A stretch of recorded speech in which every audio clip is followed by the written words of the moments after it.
Snow hammers the cabin windows like it's got a vendetta. Mom and my stepdad are already snoring in the master loft, 2 floors up. The fireplace is crackling, sure, but the ancient furnace officially flatlined an hour ago, which leaves me and Finn, my stepbrother of exactly 16 months, wrapped in 3 useless blankets on the lumpy guest room mattress, shivering hard enough to rattle teeth. 1 bed, 0 space.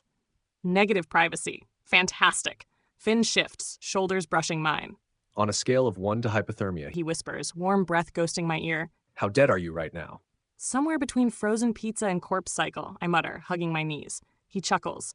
Low, rumbling, entirely too confident for someone wearing mismatched flannel pajamas. Mom said body heat's the only fix until morning. I heard, still processing the trauma. A beat of silence. Then his voice drops. You want the science version or the spooning version? He's kidding. Probably. I elbow him. Quit being gross. Hey, I'm just offering thermal assistance. His tone is innocent. His grin is not. Strictly medical. Another gust rattles the walls. The room temperature nosedives. My toes have gone numb. He notices my shiver. Okay. Come here. He flips up the comforter and scoots closer until we're separated by a grand total of 1 molecule of air. Arms or no arms? I glare. What does that even mean? Arms. He slides one under my head like a pillow, the other around my waist, slow, deliberate, giving me time to shove him away. I don't. Or, He continues. no arms. He withdraws, leaving a freezing pocket of air between us. I yank his arm back. Arms. Fine. Whatever. Shut up. His chest shakes with silent laughter. Told you. Medical. Heat starts blooming where our bodies touch. Stomach to back, knees tangled. It's way too effective. My brain decides to notice things it shouldn't. The steady thump of his heart, the rough edge of his breath against my neck, the way his fingertips settle just above my hip like they've got opinions. Better? He murmurs. Warmer, I concede. Good, because I'd hate to have to rub your feet for circulation. I snort. Try it and die.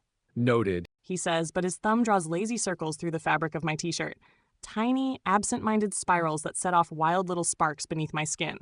Finn, I warn, though it comes out too soft. Yeah. Stop doing that. Doing what? He traces another spiral. Oh, this.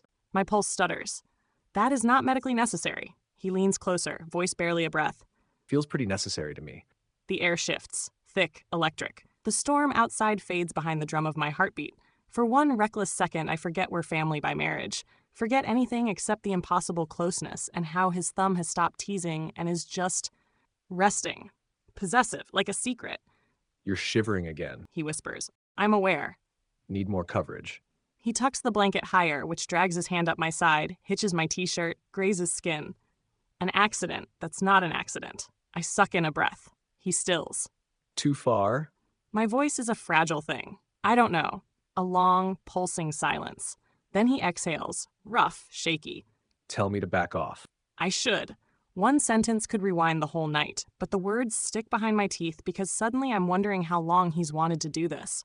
How long I've let myself want it back. Outside, the wind howls. Inside, the only sound is the crack of settling logs and the soft hitch of Finn's breath waiting for my verdict. I don't tell him to back off. Instead, I turn in his arms face to face now, noses brushing. His eyes search mine. Question, apology, dare, all tangled together. Still cold? He murmurs. Yeah, I whisper. He grins. This slow, unstoppable thing. And pulls me closer until there's no more cold, just heat and a dangerous new kind of shiver. And for the first time all night, I'm not thinking about the broken heater. I'm thinking about morning. And how much trouble we'll be in when the snow melts. That's all for this story. We post these videos every day, so don't forget to subscribe if you want to hear more risque stories like this one.